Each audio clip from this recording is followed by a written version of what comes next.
website. Welcome in, everybody. Rockstar Flipper here. Thursday night live show each and every Thursday at 9 p.m. And tonight I have probably two of my favorite guests ever. And you guys saw the thumbnail and everybody got excited. I got a bunch of messages. So without further ado, welcome in Miss Victoria and Katie. Thank you, guys.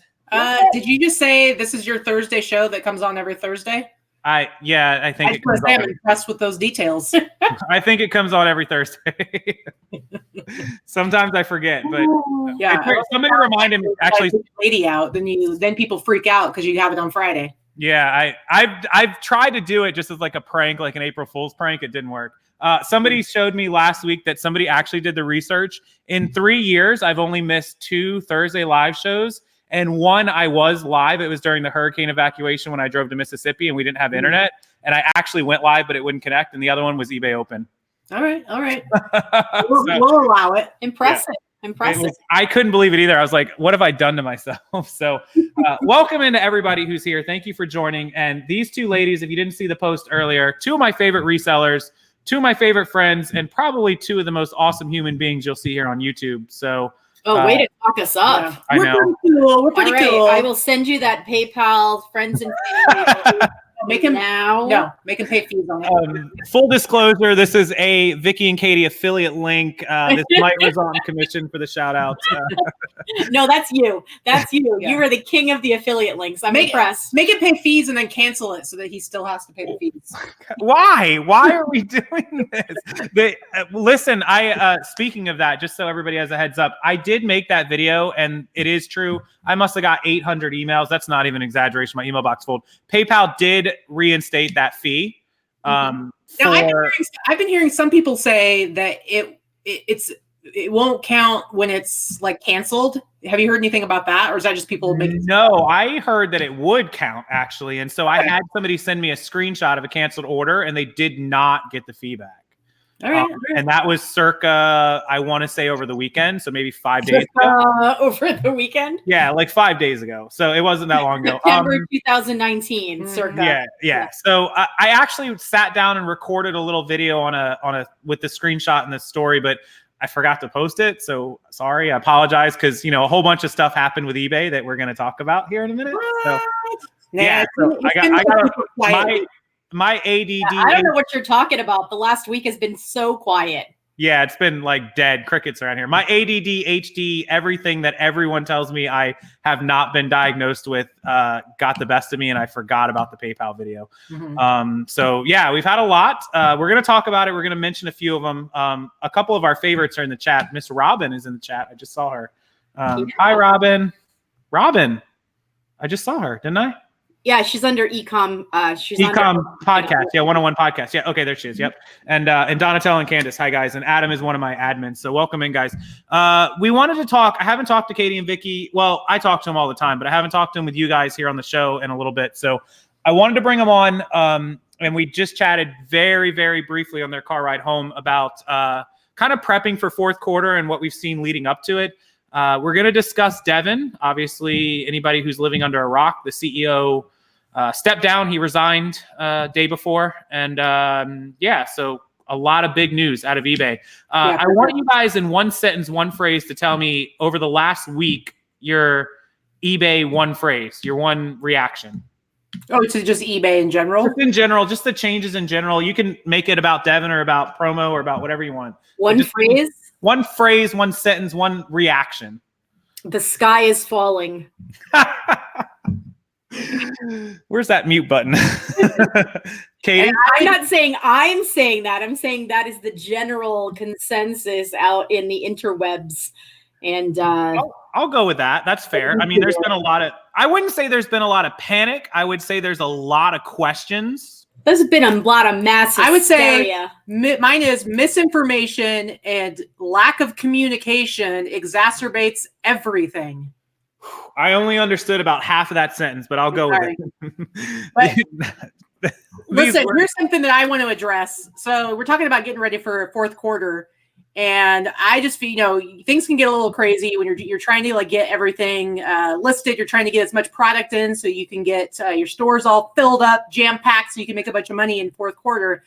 And I gotta say, I'm a little concerned about Casey. Casey, I'm a little concerned about you. I feel like maybe the stress is getting to you. It's making you get a little wonky. First of all, Casey's out there. He's trying to buy as much stuff as possible. He's buying like 500 million ties, 20,000 remote controls.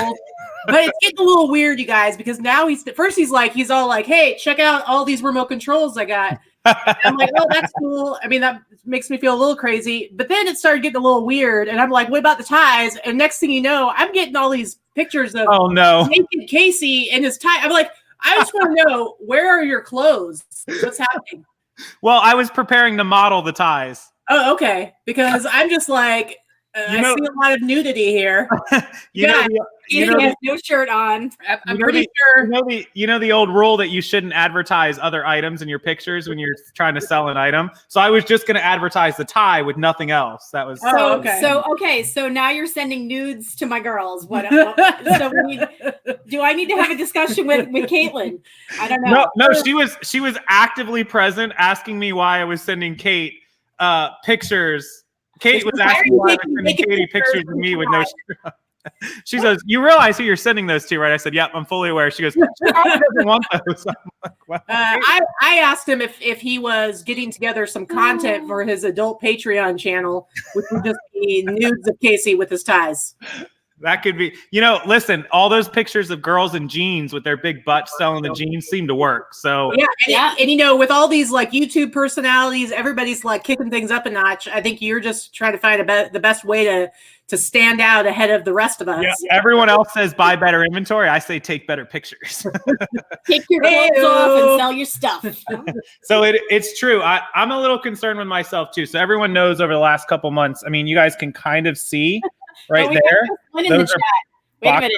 Chris Lynn says this is becoming more of a Vegas show than I expected. Oh yeah. Yeah. Have you met us, Chris?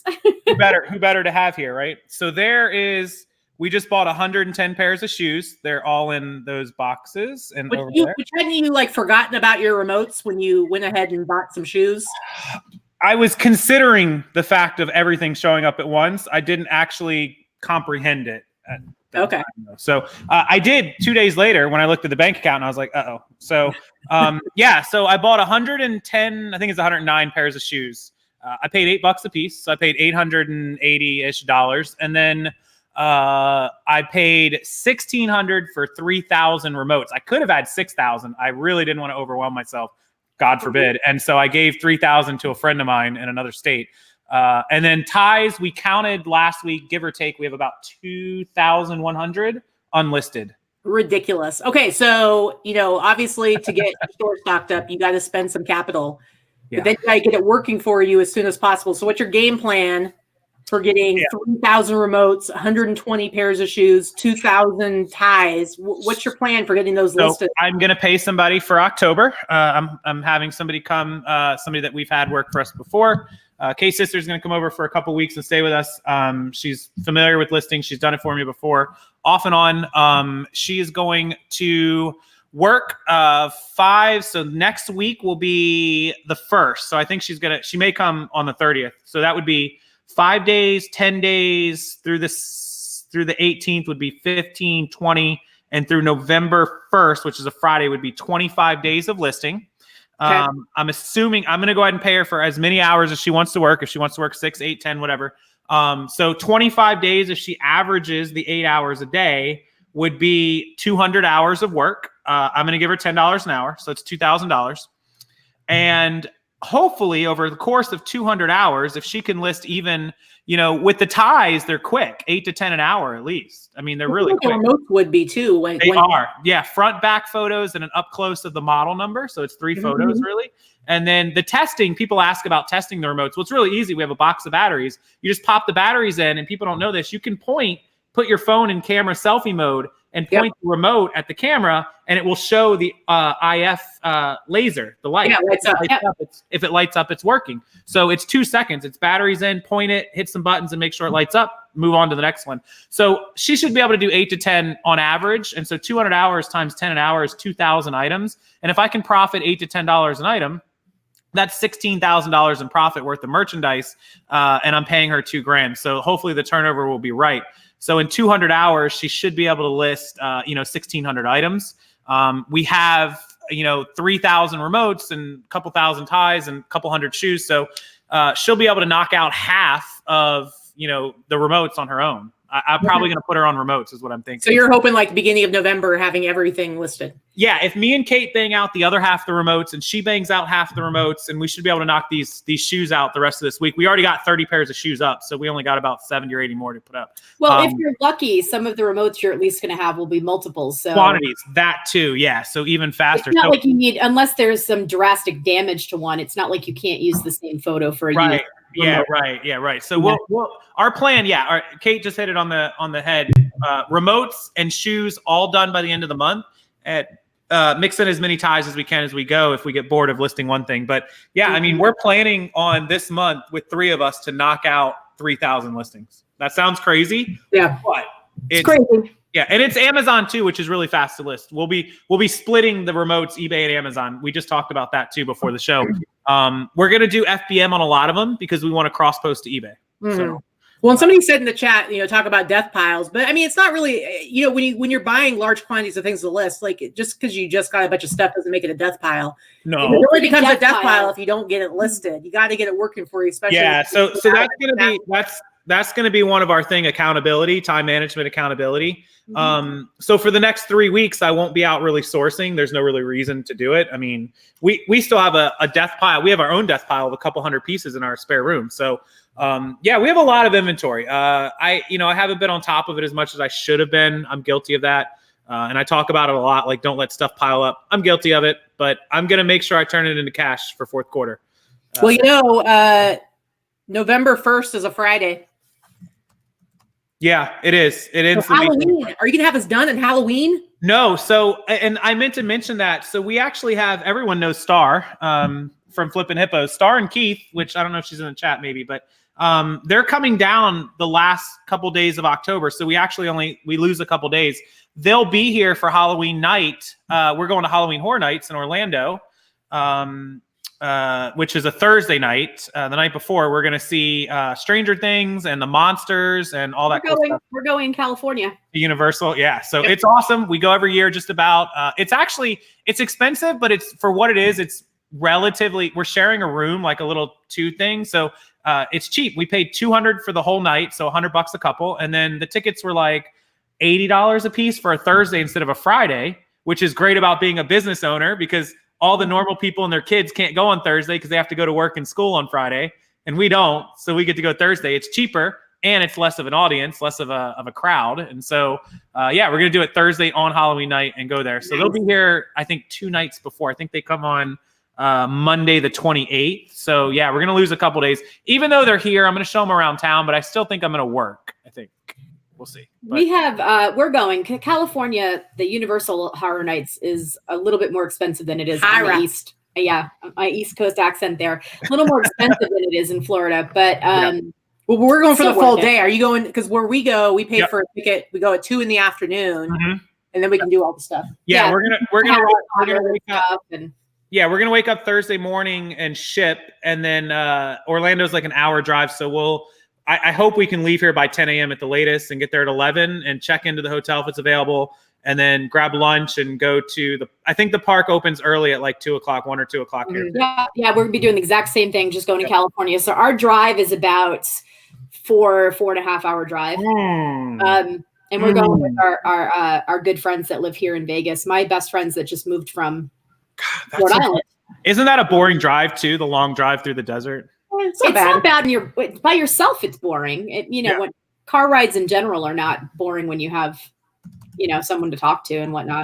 That's true. You'll have a car full. So God knows that Katie and I don't ever shut up. So true that. So that's gonna be fun, and that's the plan for this month to really just crank it out until they get here. They're actually the ones that took the other 3,000 remotes. So. Oh, nice. Okay, so here's my challenge to you, Casey. Then yes, November 7th. Is the next Thursday show for you. Oh boy. Yeah, so after that, talking about accountability, November 7th, you should check in on your show and see if you have listed all that stuff. All right. We're good. So, okay. So that's perfect. That moves into point one. So I put a post out today about making a list of things to do on a daily basis. And I do it every day. Everyone knows I use an app. It's called Taskful. And so this is my number one tip for fourth quarter is try not, I just made a big goal, like, okay, 3,000 listings by November. I use the app. It's totally free. It's Taskful. It just literally just add the task and swipe it off when you're done. Each and every day. That Taskful app is what allows me to reach the monthly goal, because my time management thing is I get overwhelmed. If I'm like, oh my God, I got to list 3,000 items, forget it. Like I'm not even going to list one. But if I break it down to I have to list 20 items today, I will get 20 items done, because I'm like, all right, I can list 20 items and swipe it off my list. That's awesome. And so my biggest time management and fourth quarter tip for everyone who's here and overwhelmed or has a death pile or wants to go out and build a death pile, but then is worried about listing it, break it down and do not overwhelm yourself. Overwhelming is the number one crusher of goals. Is that a sentence? Crusher of goals. So it's true. No, it's true, because when it becomes overwhelming, it's like when someone needs to diet and they have to lose, let's say they have to lose an astronomical amount of weight, 100 pounds, 200 pounds, what have you. You look at that and it's like, seems like, oh, forget it. I'm never going to lose that much weight. But if you break things down to very small bites, how do you eat an elephant? One bite at a time. You break it down to little small goals. Okay, I need to have 110 listings by next week. Okay, I've got to do 10 listings a day or whatever it may be, or 15 listings a day. It's a lot easier when you look at it that way. And okay, I only did 12 listings today, so tomorrow I'll make it 18. I'll work half an hour longer or whatever. Yeah. Being accountable is gonna be what's gonna get you set up for a Q4. Accountability partners or groups or other people that you watch or see, those are good things too. If you have somebody kind of checking in on you, I do it for quite a few people, and they do it for me. Me and Kate are kind of our own accountability people. If I pull, at nighttime, I'll pull it out. I'm like, hey, Kate, these 20 shoes are probably good. Like, can you bump these up tomorrow? Here's 20 pair of shoes. If I don't do that, she's kind of like, hey, I know it's my thing, but she's like, hey, what do you want me to list? Like, do you want me to go here? Do you want me to do? So if you prepare it, and this was tip number 2 I put on my thing today, was kind of prepare the night. Do you guys prepare the night before for stuff you're doing tomorrow? I definitely know what I'm planning to do the next day. For anybody who doesn't know us out there, we're resellers. We are a couple, but we actually have completely separate businesses. So I have my own eBay store. Vicky has her own eBay store. I also have an Etsy store, and she has an Etsy store, and she just recently started listing on Mercari as well. But our businesses are completely separate. They are. But because we both do the same thing, it's like we can go sourcing together. We can be accountability partners. But we're very similar in how we approach things. Like we kind of have a routine. I might be even a little more rigid when it comes to my routine. Like I have certain days that I want to do certain things, and I know what's going to happen the next day. And so I have an expectation of like, I was going to ask that, which one of you, it's you that sticks to it more to the. Vicky, she definitely goes off the list. So one of the nice things, when we got together, we actually met at eBay Open 2017. And when we got together, I was like, we're so lucky that we have very similar approaches to how we work, because we have a similar work ethic. We have, similar knowledge base as far as like how to be good resellers goes, slightly different knowledge bases as far as like actual products. Like we've said before, had we gotten together and one of us really sucked at this, it would be it'd be a little rough, right? Yeah, we're both pretty good at it, and neither one of us like to work with death piles, so we don't have that issue of like, oh, I'm sourcing too much and I've got all this stuff just sitting around doing nothing. So we just did a 3-day sourcing trip in Arizona with Teresa Cox. And we had a blast, and we came home with a truck full of stuff, an SUV. We have a 7-seater SUV, and came home with stuck to the it was jam-packed to the roof. Yep. That's and awesome. I already have every single item. I have maybe 10. I have 10 things left to photograph. Everything's already prepped. Everything's already photographed. Because we share a photography space, so it's like I know that I have Friday and Saturday to do all of my photographing. Well, that Baron Von Deals, great follower. Thank you, Baron, by the way. Had a good question. Do you guys compete with each other? And like what you just mentioned with your photography thing, do you guys kind of ever step on each other's, like, are you ever in each other's way? Well, okay. So as far as that goes, like I was saying about schedules, I have set days that I do my photography. It's usually either Friday or Saturday. And so normally it's never a problem. The only issue with this is that because we went on this big trip together and we did all this sourcing, we came back and I was like, I'm out of things to list now. And I've been waiting for it to be my turn to take pictures. But normally with our regular weekly routine, it's not a big deal. As far as competition goes, I would say our competition comes more into play when it comes to sourcing. I mean, I only do men's clothing, mostly vintage streetwear. And she does everything. So if she finds something that's like men's related, then I'm jealous. I'm totally jealous. But until she talks me into giving it to her, which she does sometimes. Yeah, I was going to ask that. How often do you guys end up giving up items to each? Not usually. Like I'll grab stuff that I know that she would like better. Because like, for instance, men's shoes. I don't really care that much about like men's dress shoes or boots, but I know there's certain ones that she really likes. So I'll get them specifically for her. Yeah. But as far as our sales go, we're not competitive at all. And the reality is that usually she beats me because she sells a lot of hard goods and she sells a bunch of weird, ugly shit that makes a lot of money. She does. Her ROI tends to be better than mine. And so, but some of it, she has some more costs. Like she pays somebody to come and take pictures, once or twice a week. And so some of her costs are a little bit higher and her shipping costs are higher. Yeah. But ultimately, like she's probably going to beat me. Like she's probably going to hit like maybe 140,000 gross this year. Yeah. And I will probably hit maybe 125, 130 how fourth quarter goes, but I'm not going to beat her. And so there's no competition there. The thing I told people, I had that question about competing with other people was like, compete against your numbers from last year or last month or whichever you're working on. Compete against yourself. If you did $5,000 last month, try to do 6. If you did 60,000 last year, do 70.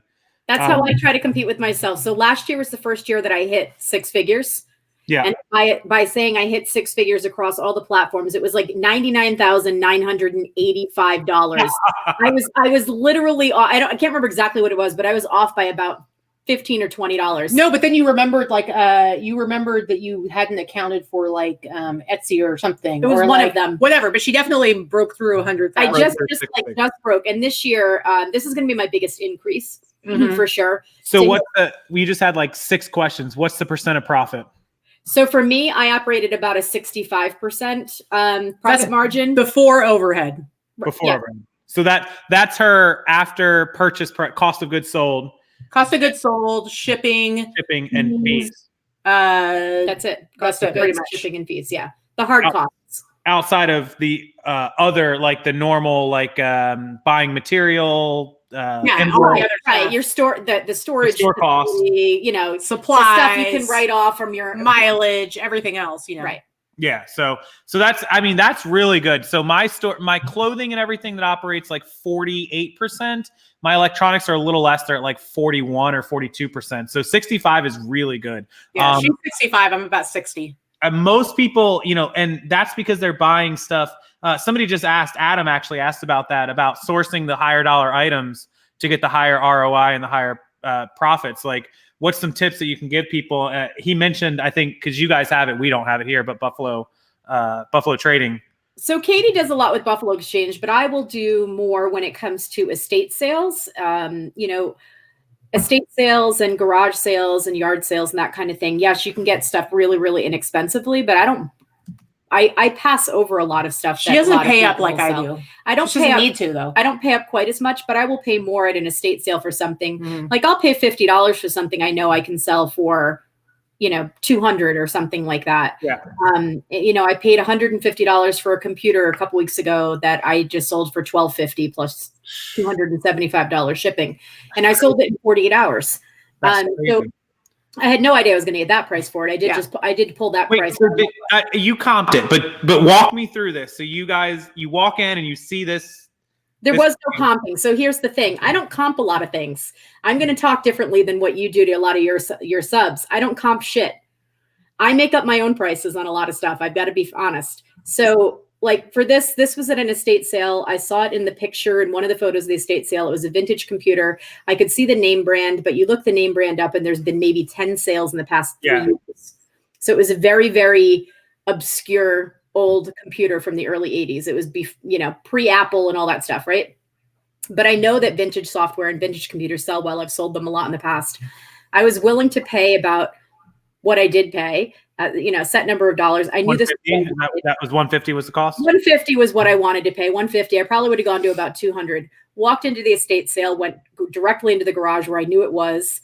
There was 50 people in the building already. Nobody was looking at it. They had a price tag of $300 on it. First day of the estate sale, I turned around and walked away. I wasn't going to buy it. Yeah. My friend Barry, who happens to be another reseller, Afro Vintage, was at the same estate sale. And I ran into him in the bedroom and we were looking at clothing. And he's like, did you see the computer that has your name all over it? I said, yeah, they want too much for it. I'm not getting it. Half an hour later, he texts me. He's like, I just talked the guy down to 150 for you. Do you want me to pick it up for you?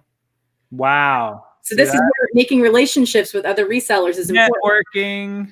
Networking is important. It's not something he had any interest in. He didn't get a dime out of that. He paid for, I PayPal'd him. He paid for it. I met up with him that afternoon. He handed me the receipt. Now I'm going to take him out for dinner next week when we get back because, you know, I sold it for a pretty penny. And that was what he said. He's like, if you sell it for a lot of money, take me out for sushi. I'm like, you're on. Done. And I help package it, so I get to go to sushi too. Right. Katie weaseled her way into sushi with that. So there was 2 awesome comments. It was hilarious. Somebody said that you have to make shirts that says I don't comp shit, and I said Amazon merch incoming. There you go. All right. So that was what I wanted. And then somebody else mentioned estate sales for me. I live in God's waiting room. I'm guilty, and call me what you want. I definitely should be going to more estate sales. There are a million a day in Florida. Literally we have neighborhoods here. I think Vegas has them too, but you can't even live there unless you can prove you're 55 or over. Yeah, we have those. We do have those. And those estate sales are sometimes okay. Here's the thing. The thing about Vegas is a lot of people move here and they've already disposed of all that stuff before they get here. They simplify and they downsize. They don't do that for Florida. So you've got some good stuff there. I'm from Rhode Island. Rhode Island and Florida literally have the 2 highest average ages in the entire country. Mm-hmm. So this is a fact. Look at the look at some stats there. So I already had a ton of old people from where I came from. Where we live, there's not as many old people. Mm-hmm. Yeah, no, there's so many here. Our neighborhoods, literally every other neighborhood is like the sign that says, some of them say senior neighborhood, some of them say elderly neighborhood, some of them say, some of them make fun of it and they put their signs up that say experienced neighborhood. It's hilarious. Yeah. The difference is that you are very good at knowing your numbers and what something's going to sell for before you buy it. You're really good at that. I watch your videos where you've talked about that. You're a numbers guy. You shoot it off the top of your head. That's amazing. Mm-hmm. I'm not that person. But part of it, I think, has to do with the fact that UKC work with a little bit tighter margins sometimes because you're selling at lower prices, and so there's a lot more flexibility when you do what we do, and you're 10 times. Somebody mentioned it too. How do you judge that risk? Like the risk versus the reward is phenomenal. I mean, look what you did. And so my average sale price is still probably around $50 or so. Katie's average sale price is actually higher, especially considering she does only clothing. Which is but I do a lot of hard goods. So I don't know how to explain it other than the fact that I've been doing it so long and I started out with antiques and collectibles that I know a little bit about a lot of things. Yeah. So I'm not stuck in one specific niche. I'm not afraid to just dive in. And when I started doing this, like there's somebody that watches our show that says, I sold Jesus his first pair of sandals. I've been on eBay so long. I'm stealing that line.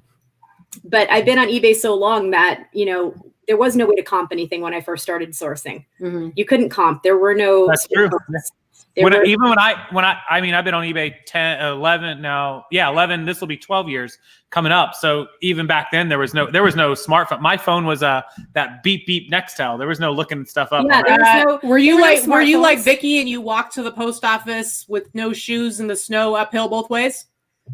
It was, I live in Florida, so I can't really claim that, but it was raining. It was definitely raining. Close, right? Well, what I was going to say is that, Vicky, she's not usually as willing to pay up as much as I am, but part of that's because she sells everything. And so she has more options when it comes to sourcing locally. For me, I do have a niche that I work within with men's clothing, specifically vintage and, stuff with higher price points. And so there's pros and cons to that. One of the cons is that, it can be more, it can be a little more difficult to source. And so that's why I do stuff like go to Buffalo Exchange. And a lot of it just has to do with really knowing your product well. And once you've been doing it long enough, especially when you have a niche, you have a better kind of understanding of what the value of something is, even when it's something so arbitrary like a vintage t-shirt that's not a sports team. It's just something totally random. Like I just sold a vintage t-shirt from the 70s that's just like a backpacking t-shirt. It was like green and it had like this backpacker on a trail. like you can't comp that. Like you can't find another t-shirt that looks like that. It's not like you're selling, a Chicago Bulls t-shirt from the 80s where at least you can kind of comp it. But I sold it for $55 and I didn't really have it for that long, but it just has to do with, I have a really good feel for vintage now, to where I know I can buy a t-shirt for $14 at Buffalo Exchange. And I know I'm going to be able to get at least $45-$50 for it or more, depending on what it is. And that's experience. There's like no exchanging that experience for just like plain simple walking in to a store and comping something versus being able to walk in and see it and be like, boom, there it is. Like it's also instinct. It's a lot of it. There's something to be said for having instinct. I buy a lot of vintage clothing as well, not just men's, but a lot of women's vintage clothing and vintage housewares and things like that. And it's not the kind of stuff that you can comp. You've got to have a good eye for something that you think a certain person will wear or would want to wear or will want to decorate their home. Just because it's old doesn't mean it's worth money. Just because it's old doesn't mean it's desirable. Some old shit is just ugly old shit. And in garbage. Everybody wants it. But there are certain genres that people collect and they decorate in or they dress in or they like, so you just have to know. Yeah. Do you Baron says, do you put best offer on everything because you absolutely. I price my stuff crazy high. And I price it high enough to allow for sales and for best offers, and I still sell it for a lot. But it's funny because even, I'll pick stuff up and Vicky will be like, why are you buying that? Because, like recently I bought this, it was a Charlotte Hornets t-shirt and it had Taz on the front of it, but like somebody had bleached it out. It was so bleached and it was so destroyed. It had holes all over. It was so worn out. It was single stitch vintage t-shirt, 90s t-shirt. Yeah. And she was just like, really? And that one I paid up for because even at Buffalo, they had it priced at $20. So I paid $20 for it, but it only took like a month and I sold it for $100. Wow. Yeah. But I had it priced at like $150. Space Jam 2 incoming soon. Check your I just trade it. So that's the other thing I do with Buffalo is I actually, when I go shopping at like Savers, I will buy retro t-shirts and stuff that I know that they like to sell for, $12 to $15. But if I tried to sell it on eBay, I'd only get about the same amount. So it's not worth it for me. So like I'll pick up, like I just bought a Space Jam sweatshirt, a hoodie in Phoenix. I paid like $3 for it. And then I took it to Buffalo. I just went today to Buffalo and I took like a big bag of stuff that I paid like $60 for total in Phoenix. Mm-hmm. And I got $125 in credit. So I doubled my money just with the stuff I picked up while I was out over the weekend. And the credit that you use to buy stuff, you'll make profit on. Right. And then I used that to buy the real vintage stuff at Buffalo. That's incredible. So it turns out here in Florida, we don't have Savers. We don't have Buffalo Exchange. And so count us out of all the above conversation. And you really need to learn estate sales. See, here's the thing. You have Goodwill and your Goodwill prices are going through the roof. You need to find other resources. You've talked about it. I watched another video where you talked about resourcing in other ways, which you're doing, but you need to learn how to go and shop estate sales. There's good money. The thing about it is, and I'm going to admit this is a character flaw of mine altogether. I love estate sales. There's a million of them around here. My problem with the estate sales here in Florida is, and don't get me wrong, as much stuff as they have and as many as we have, they are ran majority. So like the corporate companies run them and they just drive they price stuff ridiculous. And every time I go in them, I'm so aggravated. I'm like, man, really? Like be reasonable. And so I do go back on Sundays when they have the half off and they're trying to get rid of it. And I do score some stuff here and there. But the ones that I love that I've done well at is when the family lives like in Boston and the grandfather dies and leaves. Get rid of it. Yeah, they leave and they're like, what am I supposed to do with a 2,500 square foot house full of junk? Like, just get rid of it. And I'm like, sweet, dollar. And then, so that's what I need to really, you guys are completely right. We have so many estate sales. Mm-hmm. The website is estatesales.net, right? Yeah, estatesales.net. Yeah. And you can, if you look here in Florida, my zip code, feel free to write this down. 33510 is just up the street from me. And you'll see like, it looks like a yard sale treasure map with just like red dots everywhere. And I need to get better about it. Yeah. We only have anywhere from 3 to 8 a week. So I only go to them a couple times a month. And usually ours are pretty heavily loaded with photographs. So you can tell right away if it's like, just junk you have no interest in going to see. But when Katie's gone with me a few times now, and basically you have to, we have to wait. You wait outside for half an hour before they let you in. There's a line of people, and it's not my thing. She doesn't like it. No. I don't. It's okay. It's okay. Estate sales or garage sales, we go looking for stuff for her, and so I might be lucky and pick up a couple of things. But for the most part, I'm taking off half a day to drive her around and hang out with her. It's not sourcing. So I do a lot of sourcing. Like I'll buy lots off of eBay sometimes. Like I've bought some T-shirt lots. Lots are a really good way to get like some good value if you can find a good one. And then the other thing is like, again, if you know your product, then you can pay up some for it. And I noticed that in the chat, the Vintage Fiend, that's actually Derek, my buddy Derek. He's in the Boss group, and he's been doing the streetwear thing for years, and he knows his stuff. And I actually just recently bought a huge 91-pound bulk buy from him. He's in Kentucky. So, people complain about like, oh, there's no good thrift stores around me. I wish I had that. I bought 91 pounds from him. He had to send it in 2 boxes, like a 45-pound box, 46-pound box. And like I bought like 50 pieces from him. I can't say how much I paid because you have to negotiate that with him, but he does, he knows what he's doing. And I definitely paid up, but you know what? I've already made some money. I'm already started to make my money back on it. And I got some awesome stuff from him. I got like 40 pieces were just jackets, which we don't, I'm in Vegas, so I can definitely find jackets here, but not as much as I'd like to. Mm-hmm. And so I got tons of really cool jackets, and I've been selling stuff like crazy. And so that's the other thing is like networking and finding those people who are reliable to sell long distance. They're willing to ship to you. There's so many different ways that you can source. There's no one way that's. Yeah, it is. I mean, I did a webinar on it, but let me tell you, we just talked about 3 of those sources right here. Estate sales being 1. 2 is being direct contact with people that you network with and get to know on Facebook or YouTube or Instagram or wherever. Let me tell you about the number of people, and this isn't because of my following. Trust me, a lot of these people weren't even followers, of just me seeing people saying, hey, I'm trying to get rid of 100 t-shirts or 100 pair of shoes or whatever. And you can hit them up. And it doesn't matter if they live in Kentucky to Vegas or Kentucky to Florida. Yeah, the shipping is going to cost you a little bit. But when you do the average, just like I bought those shoes, I paid $8 a piece and the shipping was like 50 cents a piece to get them here. They were 4 hours away. So I did have to have them shipped here, but 50 cents a pair, like who cares? Like whatever. Okay. So I paid an extra $50, $60, to have those, whatever boxes shipped to me. It's fine. I'm having these remote controls shipped from Bend, Oregon. Yeah.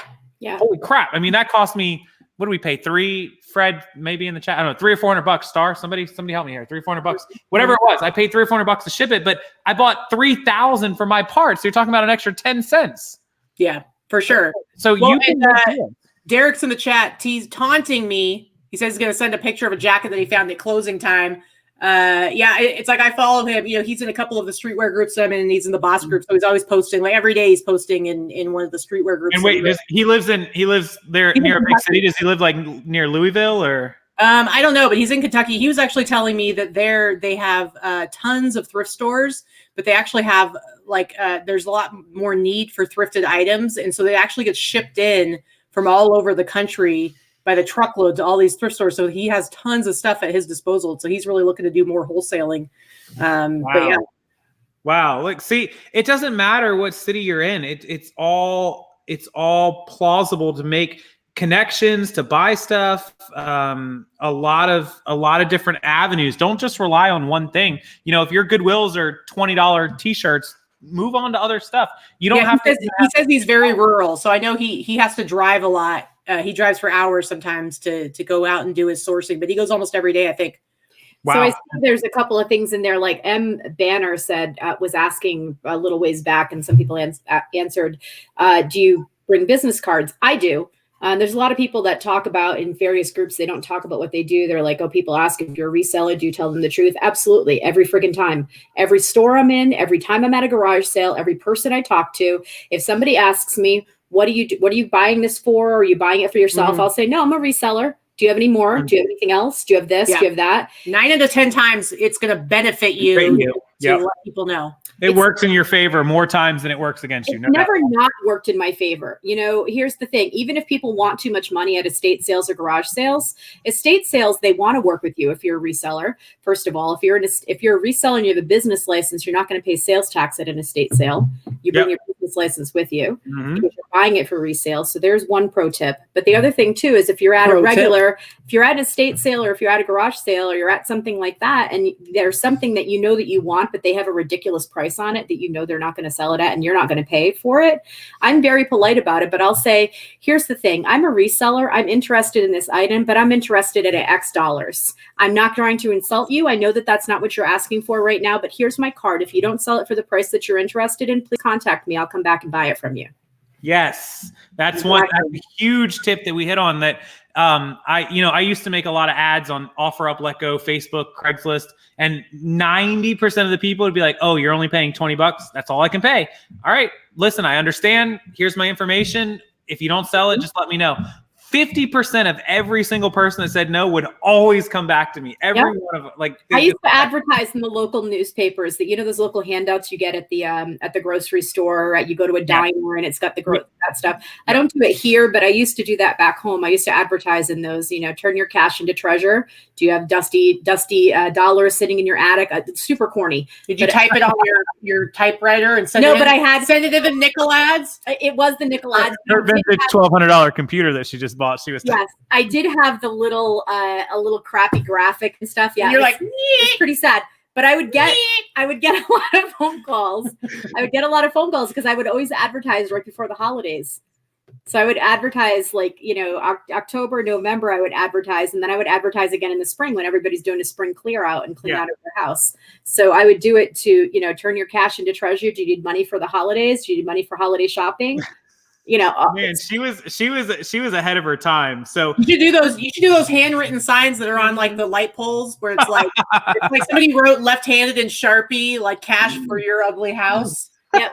Greg says I used to mimeograph. You can pay me $200,000 for my house, but you couldn't swing $50 for some signs. Well, she just picked up we were at a garage sale. She just picked up in Phoenix a vintage Boy Scout thing for Morse code. So now she's gonna be able to be like, beep, beep, beep, beep. Was that like that German decoding machine or whatever? That's awesome. Yeah. So it will resell for a lot. So now she's gonna have to use it to send in her ads. So since Katie just kind of gave us a little display, Adam from Adam's Exploits, he's admin here and a great YouTube channel, left us a $5 super chat. Thanks for joining us, Katie and Vicky. We also had two $10 $9.99 super chats from Colleen. It is my fiance Katie's birthday. She is 30 today. Woo, 30. She's old. First of all, I appreciate that you want to sit here and talk to us when it's your fiance's 30th birthday. What the hell are you doing here? Why are you?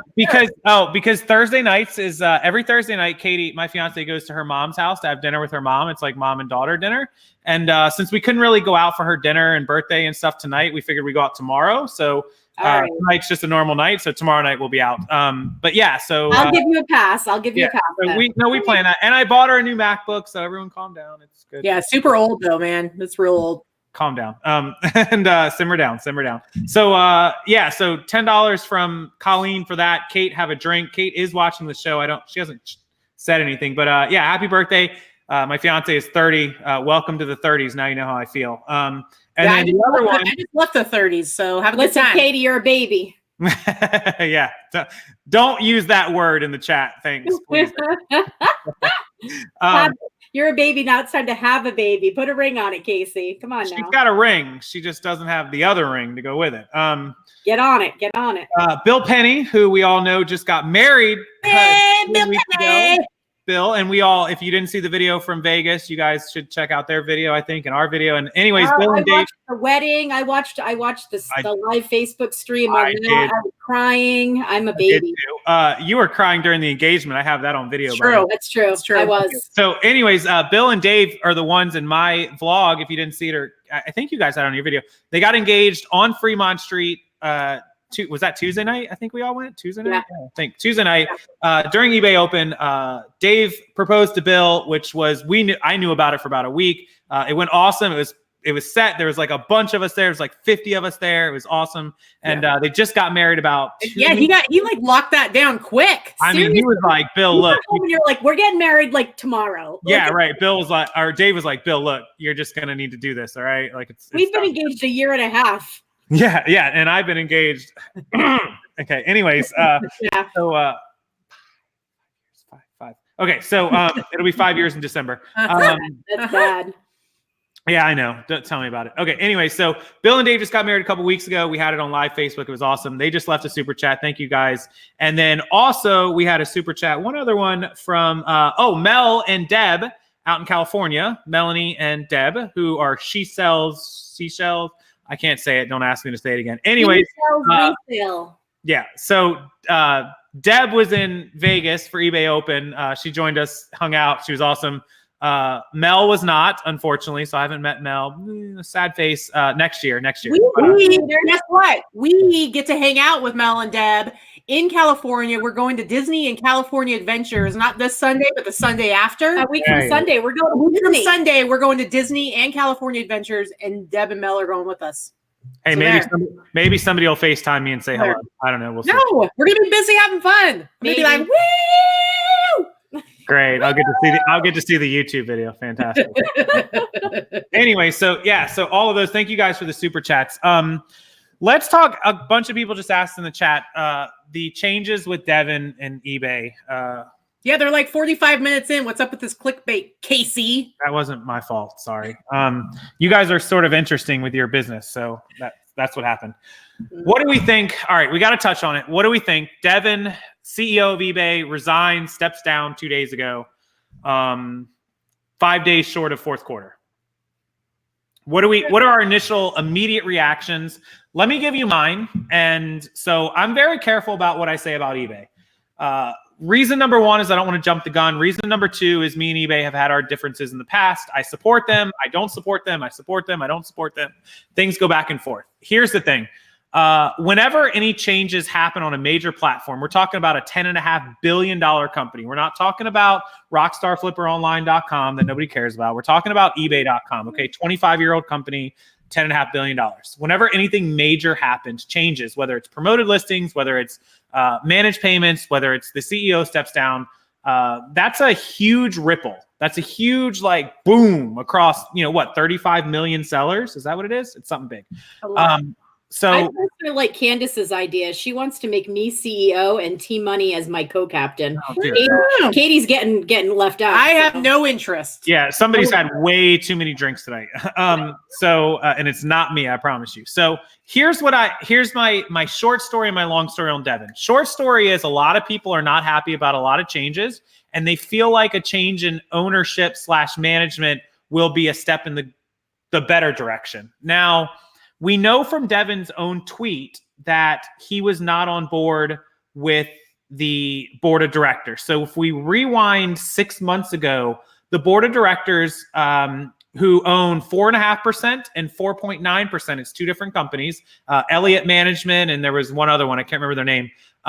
They asked eBay to two things. They asked them to sell the assets, which was StubHub and the classifieds. And that would take eBay's net worth, their valuation of their company, in about half. So eBay's valuation is 2.5 times EBITDA. So their company's $10 billion a year, $10.5 billion. They were valued at $30 billion. So that's almost 3 times. But if you sell those two assets for 4.5 and 5.5, you're talking about removing $10.5 billion worth of valuation down to less than 20 billion. And so the company becomes, whatever it is, 1.75. With that said, they think that eBay could focus on the platform rather than focusing on a bunch of different things.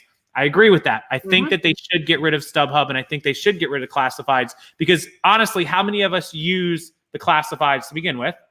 Probably not many of us. Yeah, nobody. Yeah, and if you go to StubHub, yes, I have purchased off StubHub.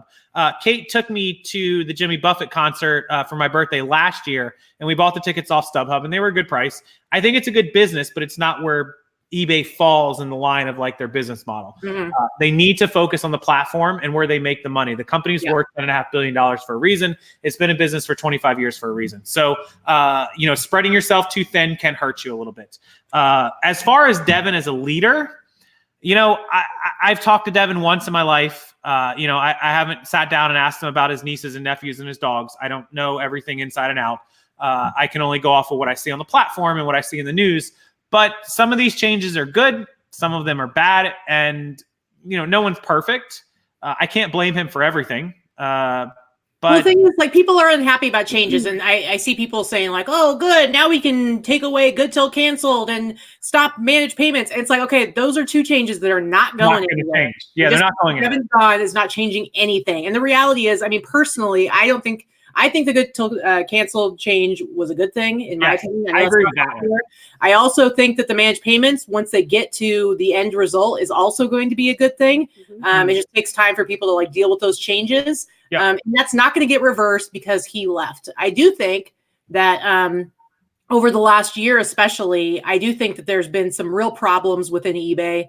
And I do think that there's been a lot of problems around communication, not only between different departments, but also in speaking to sellers and, you know, how they handle passing along information. And I think a lot of that probably does have to do with leadership. And so I do hope to see some really good changes. But you know what? There were some good things that came with having Devin as a CEO. So a lot of things. And, you know, I've only been around for almost 4 years now, but I think Vicky can speak really well to the difference between the CEO before him and what changes happened over the last 8 years. Yeah. They So call it the dark years, right? We call them the dark years. Yeah. When Donahoe was CEO, the years during Meg's reign were very good. Meg was very good, all about sellers. eBay was also a much smaller platform, and it was much more for the small sellers. We didn't have the China distributors then. There weren't, Amazon was not a competitor yet. It was a completely different company. So let's go to when Donahoe was CEO. And as if you're an eBay seller that's been a seller for a long period of time, we call those the dark years. It was very, very much geared toward buyers only. Buyers ruled, sellers sucked. Sellers were penalized every 5 minutes for things. If you did not lose your account or have your account suspended and made it through those years, for no arbitrary reason, kind of the way Amazon shuts down accounts, they were doing that kind of thing then. If you made it through those years and you're still selling, then you were a good seller. You are a good seller, because it was very difficult to make it through those years. It was the income drop, the economy was going through in the toilet in 2008 and all that. In general, those were very, very hard times to be a seller on eBay. What Devin did, and a lot of people can complain, and I see lots of things in your chat, the same type of things that were going on in our chat, but a lot of sellers haven't been on the platform long enough to realize what Devin did do for the good for the company. Devin brought a human touch back to eBay that had been missing for a long time. I'm not going to claim to know Devin on a personal level. I've met him a few times. I've spoken to him a few times. That doesn't mean he's my new BFF, right? Like, he doesn't know me from a hole in the wall. No. But what he did do is he made eBay accessible. First of all, he brought back the eBay Live and eBay Open things that were important in the early years to bring community together and to bring accessibility to eBay executives that had never been had before or hadn't been had in a very long time. So he brought back a feeling of doing a lot of things for the sellers and caring about the sellers and caring about giving the sellers a bit of a voice. eBay before Devin, in that year of Donahoe, they didn't give a crap about the sellers. There was no communication to or from. There was nothing. There was a brick wall between sellers and eBay, and they didn't care. This is our platform. It's going to be the way that we want it. And if you don't like it, get the F off. That was how it was. They didn't care. They didn't care if it was hurting your bottom line. They didn't care anything about the sellers. It was all about the shareholders. And it still is. eBay is all about the shareholders. It is a company. It is a company. It is a company. They answer to the board. They answer to the shareholders. We are the bottom line of the tier of. But I think they do understand how sellers fit into that, and it still doesn't eventually go to the bottom line. And but like for instance, concierge. Casey, you have concierge. I'm sure you've used it. And I know not everybody has access to it, but it is a customer service program that they've been developing over the last few years, and they're continuing to grow it. And eventually they do plan to have it be available to everyone. And there's nothing about that program that's going the cheapest route. It's all about having higher skilled people doing customer service in a way that actually helps us.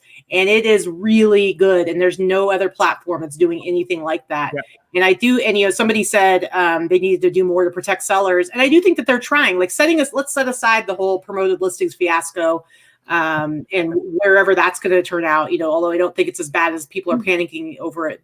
But but I will say, they look at the last release, the last update that they just did. They are adding more seller protections. They are trying. They are doing it. Are they perfect? No, but I think it's it's going too simplistic to say that they just don't like sellers and they aren't doing anything for sellers. So when they make these big unilateral changes that do hurt sellers, and we've been having these problems with, you know, the false INADs and all that kind of stuff over the past couple of years.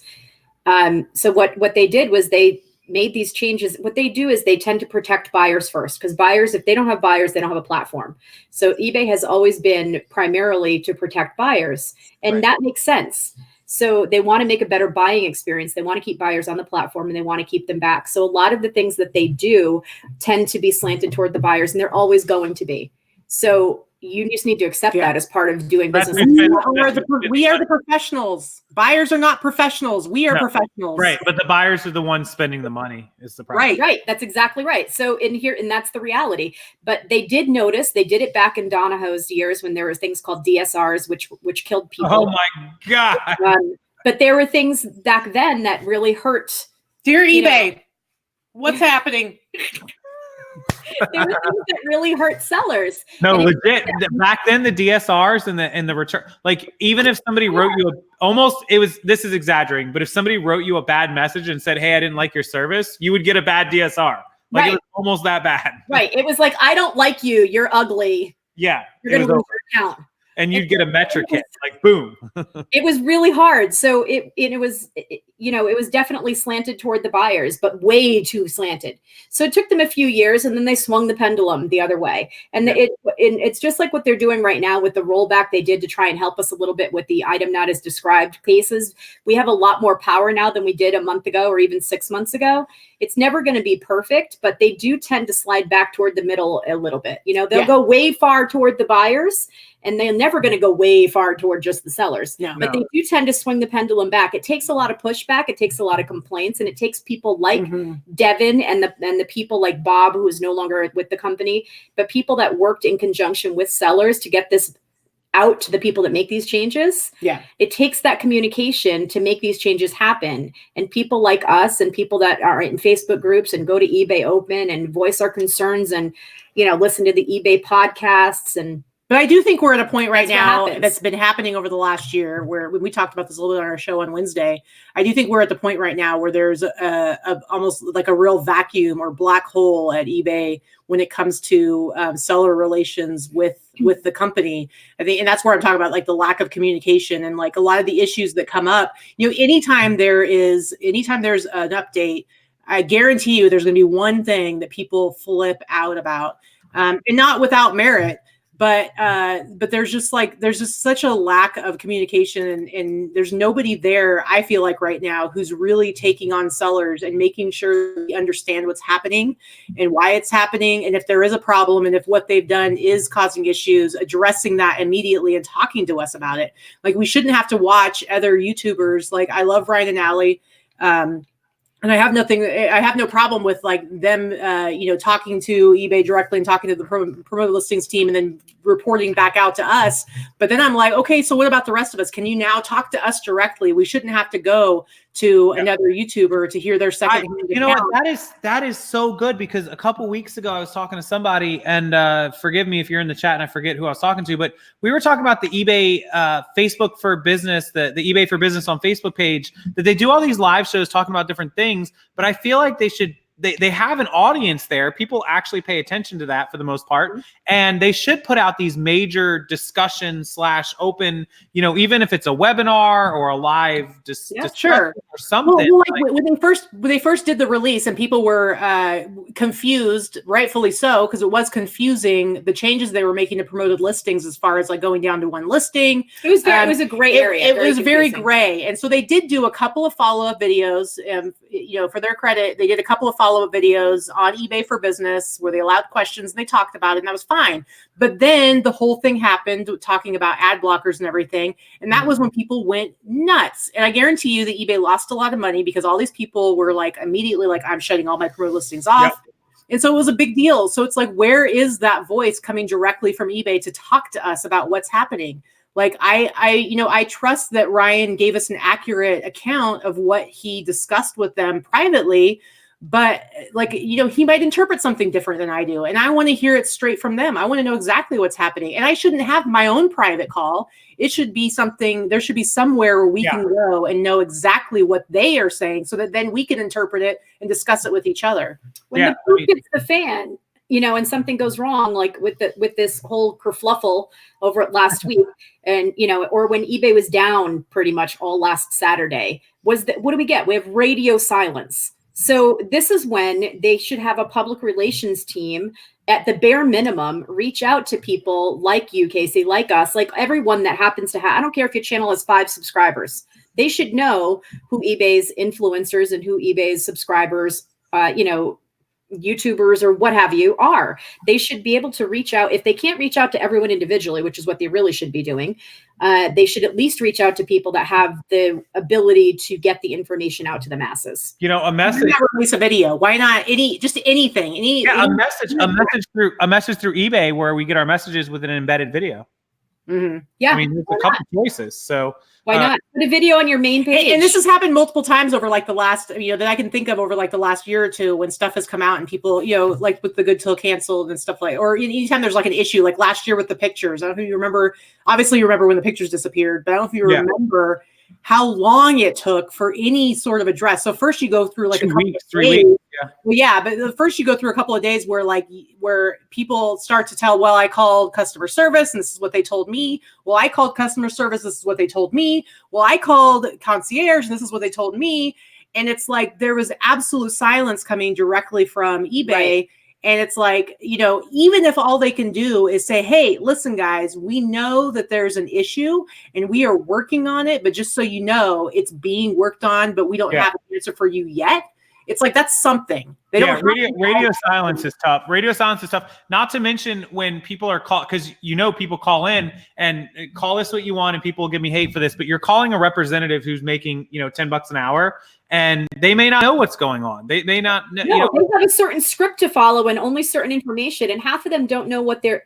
We all have this experience. Doesn't matter. Concierge, yes, is a different level of service, but even concierge doesn't have the answers all the time. And you get on the phone and you'll talk to somebody, and you have a question at customer service, and you're going to talk to 5 people and get 5 different answers. Yeah. Well, and I think they really underestimate the power of social media. It's really only been in the last, I don't even know, like maybe 3, 4, 5 years, even just maybe only a couple of years. 2 years, yeah. These bigger YouTube channels, because 2 years ago, Casey, you were just hitting like 40,000. 40, yeah. You were hitting 40,000 people in your Facebook group, and I don't even know what your following was on YouTube at that time.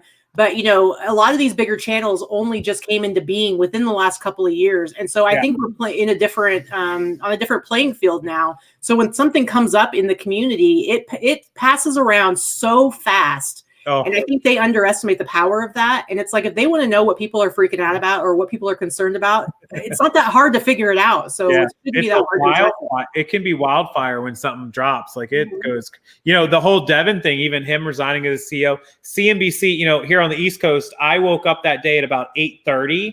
And I got an update that he was stepping down, but it hadn't been put out on CNBC's website until 9:01 a.m. So it was like 8:35 or whatever when I seen it. And we were at the gym and got it at like 7 a.m. Well, I got it from Casey because I was like, "Hey, Casey, what's our topic going to be tomorrow night or whatever?" So, yeah. So I saw. So at your 7 a.m. was 10 here. So I got it. I woke up that day at 8:30. And so I saw it immediately when I woke up. The first thing I do when I wake up is check all the news on my phone and stuff.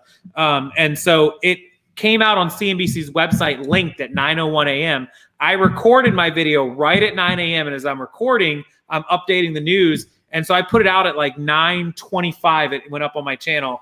And by 10:25, within an hour, I got in the shower and started working and stuff.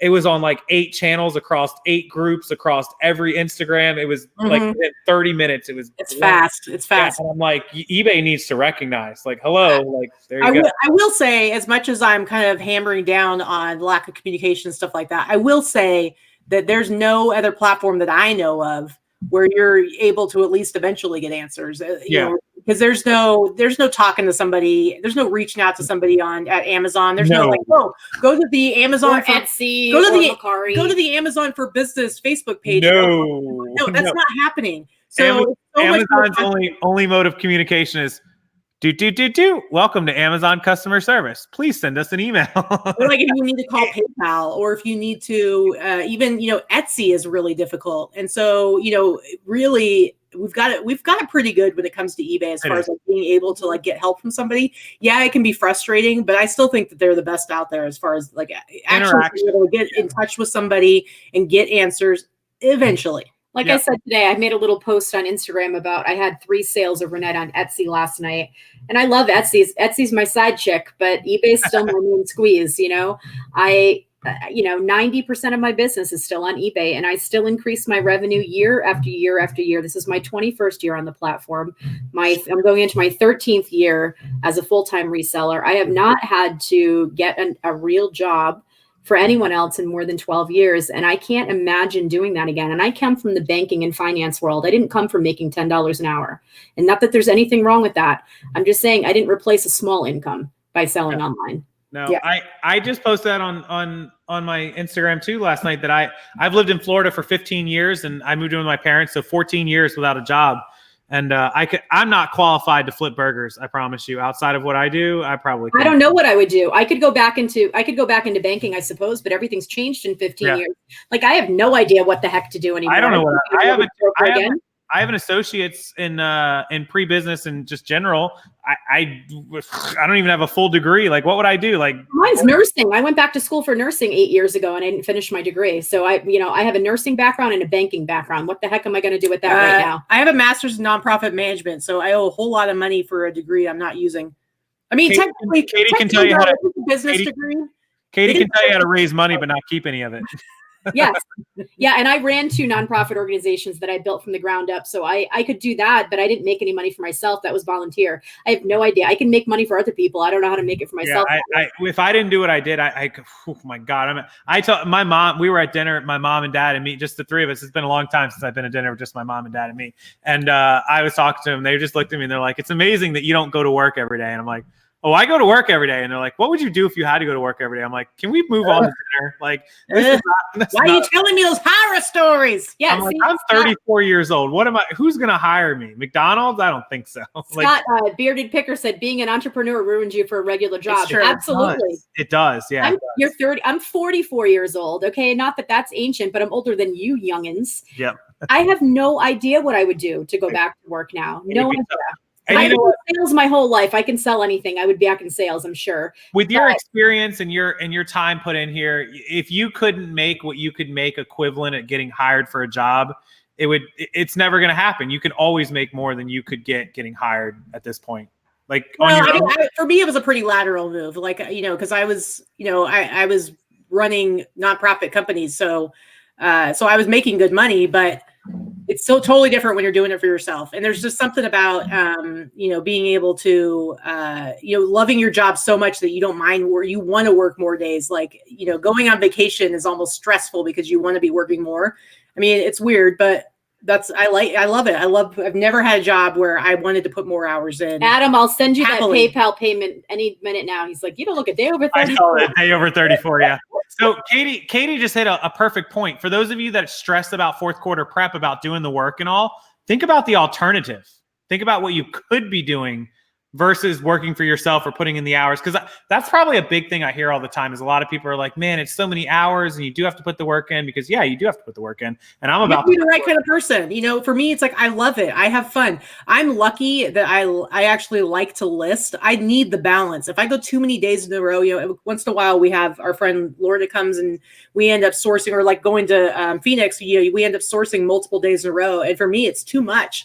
Like I'm ready I want to get that stuff listed. Yeah. And so when I hear people talk about, their death piles and that like there's, they're just buried under all this stuff that they could go for a year without sourcing, I'm just really lucky that I don't have that problem. It's not because I have some sort of incredible discipline. It's that for me, I just get anxiety of stuff sitting around. I want it working for me.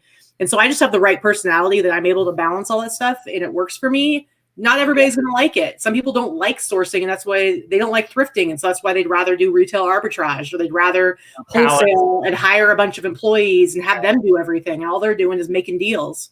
Like I mean, somebody's talking about, I'm not saying I couldn't get a job. I'm saying I don't want to get a job. Yeah. Like, I could go get a job tomorrow in sales, and I would make very. I assume I could go get a job. A lot of people don't know. I haven't worked a job. I worked for my dad in summers when I was in high school. He's a general contractor, and outside of that, I worked a job at Chili's. I worked in a to-go window in a mall for Chili's, and when people in the mall, like the Bass Pro Shop, would need lunch, they would call Chili's and order chicken nuggets or chicken tenders, and I would walk the food down to the Bass Pro Shop. Yeah, and they would give me like a $5 tip. And so then as I walked back, all the other stores like Victoria's Secret and Gap would see, hey, it's the Chili's guy. Let's order wings. And so I'd get back to Chili's and there'd be like 10 orders for all the different stores. And so I'd pick up the rest of the orders and I'd walk them down, and then I'd walk, and it was all night. And so I'd get $5 everywhere I went. And so that was my job. That didn't really require a lot of experience in anything other than walking back and forth. So outside of that, working for my dad as a general contractor. Scott makes a good point. He said a headhunter called me last week. It was an awesome conversation. I told them they can't afford me and meet my requirements. I got a headhunter phone call about 2 years ago. I've had the same cell phone forever. So I got a call about 2 years ago. Somebody was looking for an outside account executive for a mortgage firm. And that's what I used to do. And we had a similar conversation. I remember saying, well, can you give me 6 weeks vacation? Because that's about as much time as I travel, right? About 6 weeks. That's fair. 6 weeks paid vacation and at least a 6-figure a year salary plus commission base. And they're like, yeah, no. I'm like, okay, then you can't. Sorry, you can't move my. I'm taking it off when I feel like it. That accent. My last job, I was the executive director for a Habitat for Humanity affiliate in Oregon. And then before that, I was working in prison programs. I actually taught college programs in prisons. I've been in prison all over the place, guys. That's right. Somebody's fancy. I've been behind bars, yo. Yeah. So I have to say, unless Chili's calls me, I'm probably not qualified for any other job. I want a quick shout out. Noelle, Farm Girl, she left a $15 super chat. Buy Kate a nice dessert. Yes, we. Dynasty super chats. Everybody's like buying her booze and dessert. I know. Dynasty Centers left $5 without a message, so thank you for that super chat. Yeah, that's our friend Di. She's Danielle. Here in Vegas. She's in Vegas too? Okay, so another Vegas girl spreading around the Vegas wealth. Thank you so much for that, and all the rest of the super chat. So I would be amiss if I didn't do my super chatty. That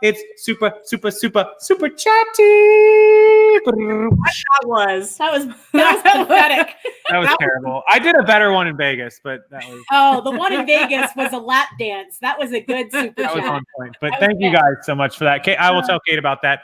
If you ever want to know about the best place in the entire country to get dessert, Google Tampa Burns, BERNS dessert room. Tampa Burns Dessert Room. You can make a reservation just for the dessert room. It's above a very fancy restaurant. It's like a 2-hour private maze of booths, and they have over 500 desserts with over 50,000 bottles of alcohol and wine that are not available anywhere else in the country. It's the most privately owned, largest, private, most expensive wine and alcohol collection in the entire country. I think Rachel and Lou, our friends Rachel and Lou went there last time they were in Florida. Yes, so that is the biggest one. And I used to order this orange Cointreau from the 70s, and they actually ran out of the bottle. They don't have any more of it. You can't even order it anymore because it doesn't exist. And so now did you walk in and go, do you know who I am? Yeah, and they told me to look around and said, do you know who we are? And I said, yep. Argument over. Anyways, it's an amazing place. If you're ever in Florida or Tampa, it's incredible. I get a cookie sundae souffle over flame with chocolate and caramel drizzle, and now I get an old-fashioned Woodford old-fashioned over it. But it is very pricey, but for a birthday dessert, you're talking about $40 to $50 a person. That sounds very fancy. I want to go there. Yeah, it's look it up, Burns Tampa Dessert Room, and it is off the chains. Like they have like an orange fluff cake, vanilla ice cream embedded cake, triple layer.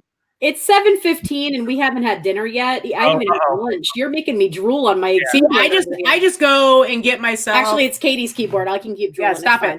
I just go and get myself a big old thing of like a gallon of Tillamook's ice cream. Tillamook, which comes from Oregon, but it is the best. And then I'm only paying like maybe $5. I Fair like enough. mocha almond fudge, and I can just eat that whole thing. And I'm $5 in, and I'm sitting on my couch in my underwear and drinking a beer.